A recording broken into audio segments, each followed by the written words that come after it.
Hi, I'm Maddie if you're new here, and today I'm going to be doing an updated what's on my iPhone video.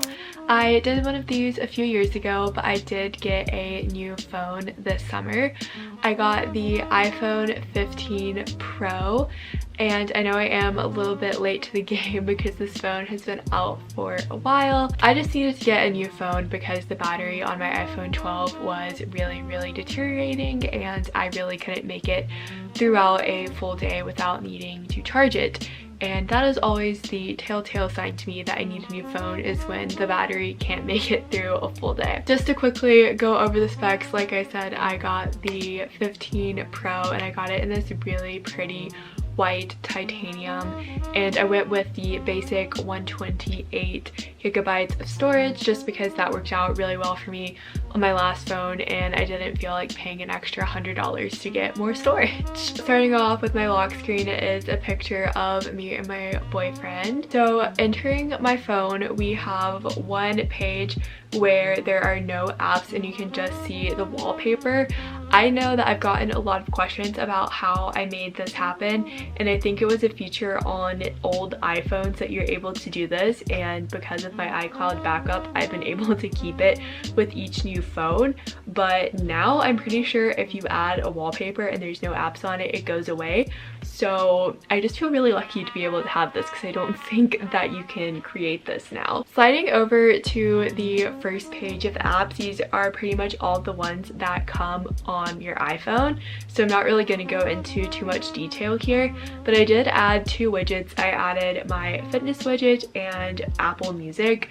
So for fitness, I just really like being able to open my phone and see where my rings are at during the day. Like, I know obviously I have my Apple Watch on my wrist, I can see that as well, but sometimes if I'm on my phone and see it here as well, then it's just really motivating. For the music widget, I just think it looks really aesthetic. Like, I have music down in the dock, so there's not really a purpose for having it here, but I think it just looks nice. One thing that is annoying me on this page is I used to have the Freeform app by Apple in that last spot above Apple Music, but I deleted it off my phone because I wasn't using it, and I'm honestly debating about if I should put it back just because I think having that one little gap with no app is weird. But maybe that's just me. Sliding over, this is where all the fun stuff is. So these are all the apps that I have downloaded.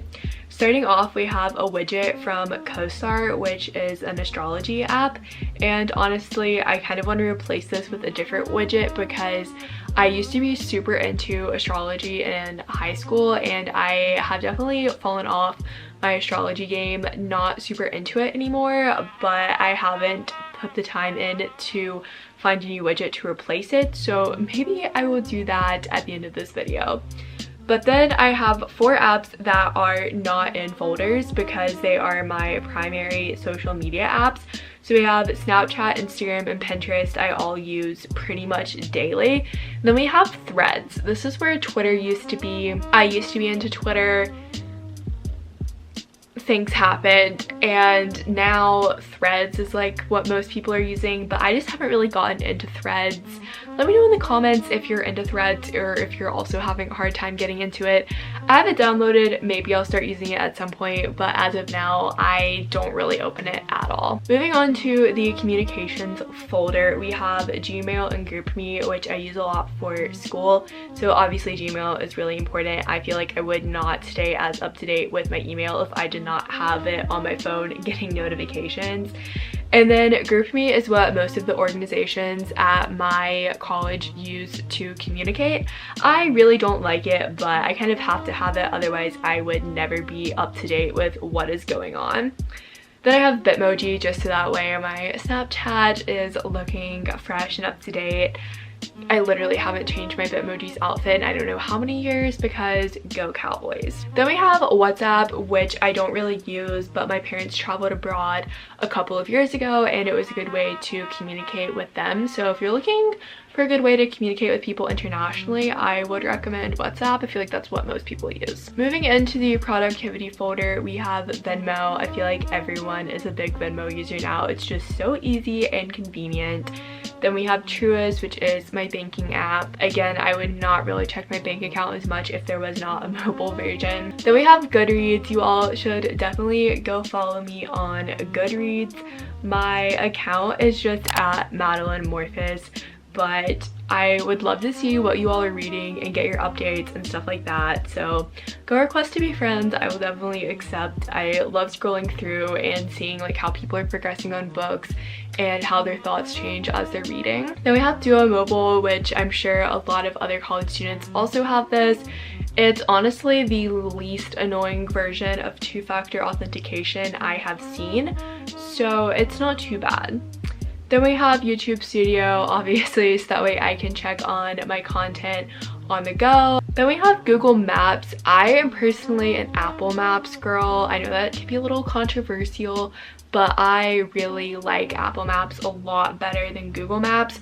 But Google Maps is really good for some things like trying to find a place to eat, for example. So I have it on here for those specific scenarios where I want to use Google Maps instead of Apple. Next we have CoStar, which is the astrology app that I was telling you about. I honestly could delete this. I never really use it.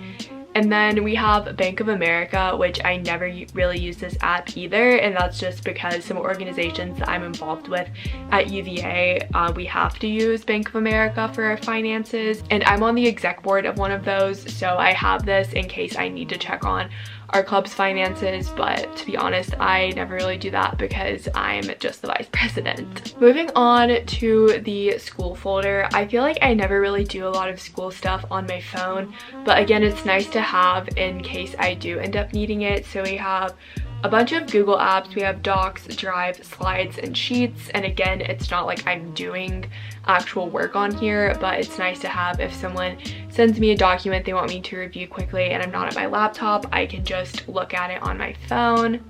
Then we have Zoom, which I have joined a few Zoom meetings from my phone. Again, not my preference, but in case of an emergency, it is helpful to have. Then we have Canvas Student, and I actually do end up using this a good bit on my phone just to check grades and feedback, because sometimes professors release grades late at night.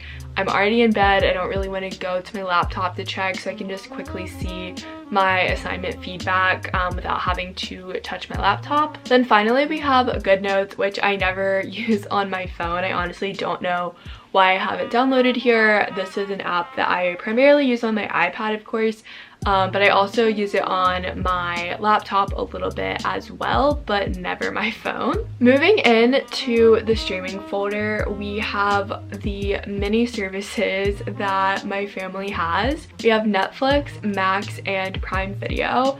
Out of these, I definitely use Netflix the most. It is so annoying how they have the Wi-Fi network authentication now, so we actually ended up having to add like a second account so I can keep watching at school, which Netflix, that is just wrong. You are really screwing over college students and that is not okay. But regardless, I still do use it the most just because I do think they have the best shows. But I have been using Max a lot more recently. I do think they have some great shows and movies, and it's honestly an underrated platform. If you have Max, I would really recommend Turtles All the Way Down. It is a movie of a John Green book that I read in a day. It's just great. Then we have Prime Video, and I don't really use this unless if I'm renting a movie or watching Thursday Night Football. You know how it is. Then we have YouTube. Obviously, I watch a good amount of YouTube on my phone. I've really been getting into watching YouTube videos while I'm at the gym, so that's been fun to play around with for the past few months. And then I have YouTube TV, which is how my family chooses to do TV nowadays. And I definitely use this a lot throughout September through April when I am watching football and or basketball. Speaking of sports, we have a whole folder dedicated to sports apps. So we have the Cowboys app first and foremost because I'm a diehard Cowboys fan. And going along with that, we have the NFL app, just because I like to stay up to date with what is going on around the league as well. And it'll send close game notifications as well as like must-see plays. So I do enjoy having that. Then we have ESPN, which just does it all. It sends me notifications for all sports and major headlines. So I just feel like it's a good way to stay up to date with the sports community. Then we have ESPN Fantasy, because I'm a big fantasy football person. I love playing fantasy football, and it's really easy to change your lineups week to week on your phone. You don't have to worry about logging in on your laptop or anything like that. Yeah, another ESPN app, we have the Tournament Challenge, which is basically just for March Madness. I know it might seem weird to have an app on my phone that I only use for 1 month out of the year, but I just find it so much easier to check in on my bracket and my different groups, and that alone makes it worth having on my phone. Then we have the Virginia Sports app, because I go to UVA. To be honest, this app doesn't serve too much of a function for me. I will use it to check our schedules occasionally and maybe check some scores, but overall the functionality of this app is not my favorite. So sorry UVA, but I think the app could do a lot better. Then we have Sleeper, which is another fantasy platform, and I was in a league last year that used this, and I know a lot of fantasy players are switching over to Sleeper, so this might be something that I start to use more. Moving on to the shopping and food folder, the first app that we have is Toast Takeout, for one very important reason: my corner juice orders. So I feel like this is something that doesn't really come across in my videos too much, but if you know me in real life, then you know that I am addicted to corner juice. I eat it way too much. It is so expensive, and I know it's bad for my bank account, and I continue to go multiple times a week. It is probably the healthiest food that I can be eating out at UVA, so I will give myself that, but it is definitely one of my most used apps just for that reason. Next we have Starbucks, which I haven't been using this app as much as I used to, just because now that I have my own espresso machine, I have not been ordering coffee out, but it's just so convenient to be able to order coffee ahead and basically skip the line. Next up we have Grubhub, which I mainly use this just for pickup orders. So for our on-grounds food trucks, you have to place your order using Grubhub. So I do order from the dumplings truck usually a few times a month. So that is helpful. It's also nice for delivery, but I try and stay away from that just because it's so expensive to get food delivered now. Like, I could go to the restaurant and pay about $12 for the meal, but if I get it delivered, it's over $30. So I really try to avoid that unless if I'm just like sick or not feeling well. Then we have Urban Outfitters. As we all know on my channel, I love Urban Outfitters. I order a lot of stuff from there. So this is a great way to track orders and yeah, do a little online shopping occasionally. Next up we have Lululemon, another one of my favorite stores to shop at. I love scrolling on here and just adding a lot of stuff to my wish list that I know that I'm probably not going to buy because it is way too expensive. Next we have Ticketmaster. Again, this is just a convenience thing. Really nice to be able to have your tickets on your phone so that way you can add them to your wallet really easily. Then this is a recent download, but I have the Shop by Shopify app, and I think this is a nice way to conveniently track all of your orders in one place. I have noticed an increasing amount of stores using Shop to do their checkout process, so actually a good amount of my orders end up in this app, and it's really nice to have them all in one place. Moving on to the photo folder, we have Lightroom. This is what I use to edit all of my pictures, so all of my Instagram posts, all of my YouTube thumbnails. It is a really easy app to use, and it allows you to copy and paste the settings from one picture to another, so that way you have that consistent look across your feed, which I know like everybody is weirdly concerned about. So I would definitely recommend checking that out if you don't already use it. Next is the Instax Share app. and this is what I use for my Polaroid printer. So I'm able to connect my phone to the printer through its own Wi-Fi network and then choose pictures directly from my phone to send to the printer to print, which is really cool. You don't have to worry about the Polaroid camera capturing the image exactly the way you want it, because you can make sure the picture is good taking it on your phone and then print it after the fact. Yes, I still do have VSCO on my phone. I don't really use it anymore, but I feel like it's just a nostalgic thing at this point, and who knows, maybe VSCO will get a revamp soon. I feel like it kind of comes and goes in waves. Finally, we have Nix Play. My mom got my grandma a Nix player for Christmas a couple of years ago, and so I can use the app to upload pictures from my phone to her Nix player that she can then see in her kitchen, which is really nice. Moving along to the watch folder, I just have the 3 Apple apps, Watch, Fitness, and Health. I don't really use Watch or Health, but I do use the Fitness app a lot just because it's really nice to be able to see your trends, see who you're sharing your activity data with, check on your awards, and sometimes it's just a little too small of a screen to check on the watch, so having the phone app is really nice. Moving on to the nature folder, we have the app Fallow, which is actually pretty cool. I think that since I got a new phone, it logged me out of my account or something because I can't see my animals anymore, but it is an animal tracking app, so you can buy their bracelets and it gives you a QR code that you can scan and then track an animal. So I have a sea turtle and a polar bear, and I just think it's a really cute gift idea because you can theoretically like log in and see where your animal is each day, and yeah, it's just really cute. The last app in this folder is iNaturalist, which basically allows you to take a picture of a plant or animal that you're not sure what it is, and then it'll use like your location and surrounding findings to identify what plant or animal that is. So as someone who's really into nature, I think it's really interesting to be like, oh, what's that? Take a picture and it'll tell you. Moving on to the last folder, we have travel. And we have 3 different airline apps at the top: Delta, Aegean, and American. It's just really nice to be able to have your boarding pass and flight information on your phone and not have to worry about getting a printed boarding pass, and also just like any updates are coming directly to your phone, so you're not having to worry about checking your email. Still a good idea to check the flight boards at the airport, but it's just really convenient to have during travel. Next we have EF Ultimate Break. So a couple of these apps might be giving a little something away, so we'll move on.